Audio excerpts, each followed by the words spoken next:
welcome to core strengthening, and this is level 2. All right, so we're going to be doing this on hands and knees. You don't need any props unless your knees are sensitive, and if they are, then go ahead and you can put a blanket under your knees. So we're going to set up in table position, wrists under shoulders, knees under hips, and just warm up a little by going forward and back with the spine. And then move your hands in front of your shoulders and circle. And you notice I'm doing less of this than I would for a full yoga routine. That's because we're not going to be really working the whole body here, just focusing on the core. All right, bring your wrists under your shoulders. And you're going to lift your left leg up as high as you can. And then you're going to bring your knee and try to touch your knee to your forehead. And you're going to keep going. And now you may feel like it's impossible to touch your knee to your forehead. It's really far away. That's okay. Just keep trying to get it to your forehead because that effort is going to help you strengthen. Okay, we'll do a few more.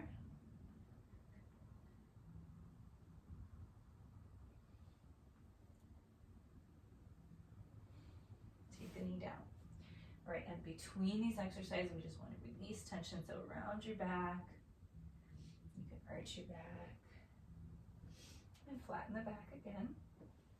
We're going to do the other side. So you're just going to lift the knee and then knee to forehead or knee to chest. Again, really make that effort, even if you feel like it's so far away, but that effort is going to help you get stronger.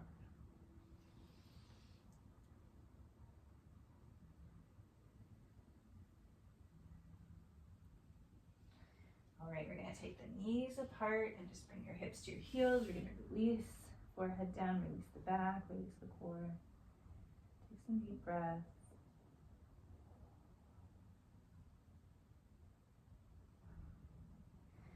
Now we're going to come up for plank pose. So you could keep one or both knees down for this as well if you want to make it gentler. But we're going to straighten the knees and plank pose, your ankles, hips, and shoulders should be lined up. So we don't want to be up here going toward downward dog, and we also don't want to be with the hips down. So if you see, if you took a line from my ankle joint to my hip joint to my shoulder joint, more or less, it's a straight diagonal line. And you're focusing on pulling in on the core. Again, you could drop a knee. Okay, go ahead, drop both knees. Hips to the heels, and relax.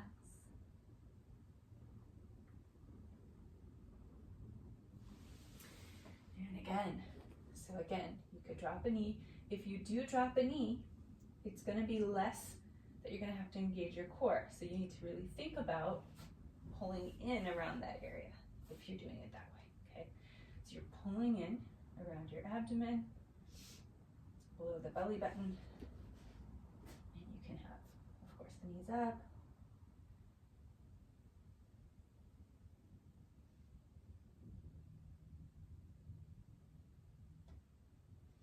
Okay, we're going to come back to child's pose.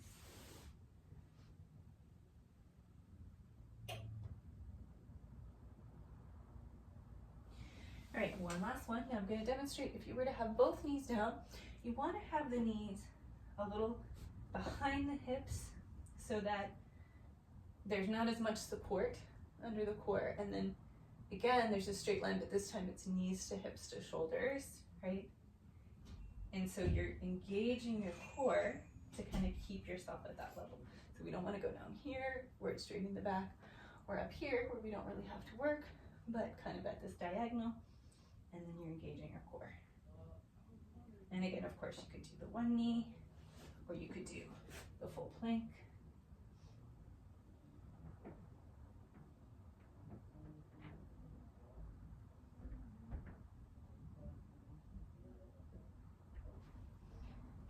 Knees down.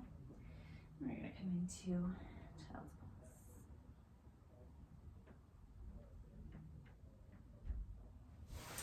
Now turn around and lay down on your back, feet on the floor, and just rest there for a moment. And rock your knees side to side.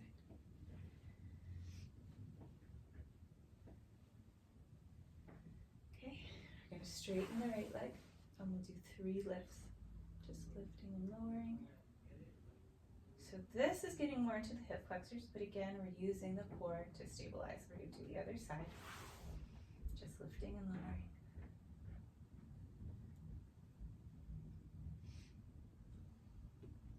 All right, and then bring your knees in, hug your legs in, take a couple of breaths. Now we're gonna go to double leg lifts. So with double leg lifts, you wanna be really careful that you're not hurting your back or overexerting your core. So what you can do is just bring your legs out straight, and I'll try lifting them both together. And if you feel like this is lifting up a lot, or there's a lot of kind of tension in the core, you do want to try to press the back down when you do it. If you feel like that's really hard, or you're kind of arching your back a lot, you can do a couple of things. So one thing you can do is bend your knees, and then it's a little bit less pressure as you lift and lower. But again, pay attention if there's a lot of arching or movement here. Another thing you could do is sit on your hands or put your hands under your lower back, and that kind of helps stabilize if your core isn't strong enough to stabilize on its own. So I'm going to do like between 5 and 10 of those double leg lifts, or if that is really too much and you're still getting a lot of movement here, just again do 5 to 10 of the single leg lifts that we did before. Okay, so, and again, when that starts to feel easy, then you move up to those doubles, and then all that is feeling pretty easy, you can move on to the next one. All right, and when you're finished, hug your legs in, you can rock your hips side to side. You wanna make sure that you're just releasing any tension. We can even do like a squat where we pull the knees to the sides. Breathe. And that's it. That's the level 2.